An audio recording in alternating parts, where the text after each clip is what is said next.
Hi friends, I'm Amy from Amy Latta Creations. Today, we're going to be using our Tombow dual brush pens and borrowing a technique from the art masters, pointillism.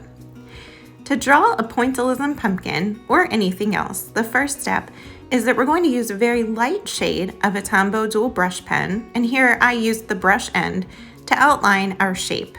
In this case, I did an oval with what seems like parentheses on either side to create the basic shape of the pumpkin. Next, we're going to take our outline color and we're going to start filling that outline with little teeny tiny dots. Basically, that's what pointillism is. It was pioneered by the artist Seurat, and he figured out that if you put tons of tiny little dots side by side, that when the viewer steps back and looks at the picture from afar, the colors blend together and you see the picture that the artist intended. This is sort of the foundation of many modern day things like pixels. This is how our TVs work. This is how our video games work. But Seurat did it first using paint and a paintbrush. We're doing this with the bullet tip end of our Tombow dual brush pens. And you can see here that I took that dark orange and outlined my pumpkin. Now I'm coming in with 933, which is a lighter shade of orange. And I'm just going to fill in some of the white space here. I want to add some shading and some blending.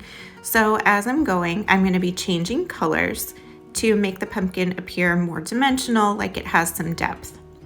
I'm also going to be putting a few little dots in between some of my darker dots so that it's a more true blend and not just a section of dark orange, a section of lighter orange, and so on.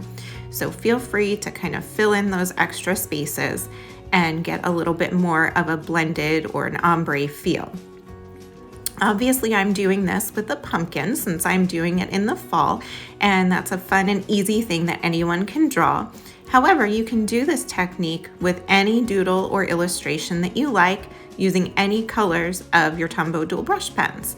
But that bullet tip end is the perfect size to create those teeny tiny dots that when all next to each other create a really fun illusion. Now I'm coming in with 873, which is an even lighter orange. I'm going to fill in the areas where the light would be hitting the pumpkin more, so the pumpkin would look lighter. And once again, we're just dotting and dotting. The only thing that's a downside to this method is that it's a little time consuming, but it's actually really relaxing because you don't have to think. All you have to do is dot.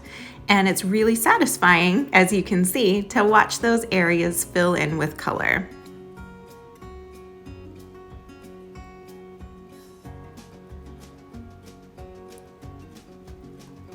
Once my pumpkin was complete, you can see the colors I used there. I wanted to create a stem. So once again, I did an outline using the brush tip of the pen.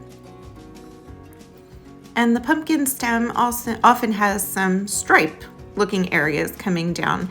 So I took my darkest brown marker and just created dots around the outline as well as dots to be those little stripes that add the texture on the stem. And I'm doing exactly the same thing here. It's just using a different color.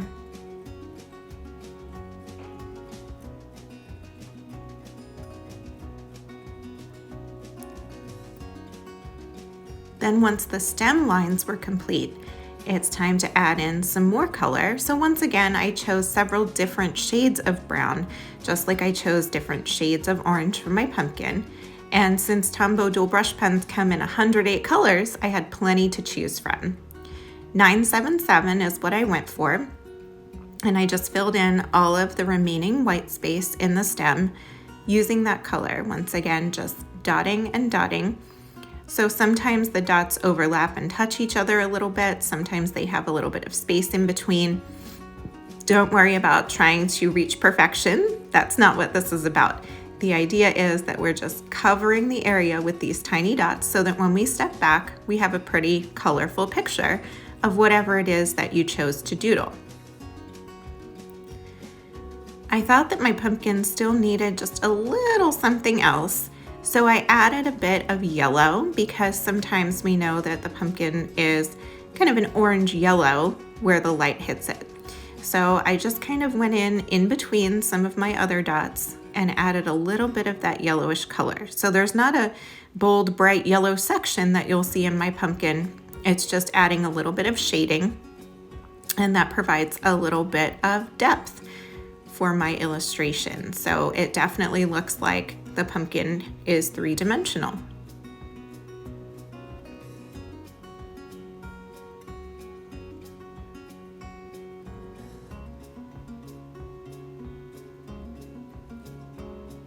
You can add as many or as few dots as you like. You can see that there's still a little bit of my white sketch paper visible in between some of my dots, and I was pleased with the way that it looked. But if you want a more solid finish, just add more dots until you're satisfied with how it looks.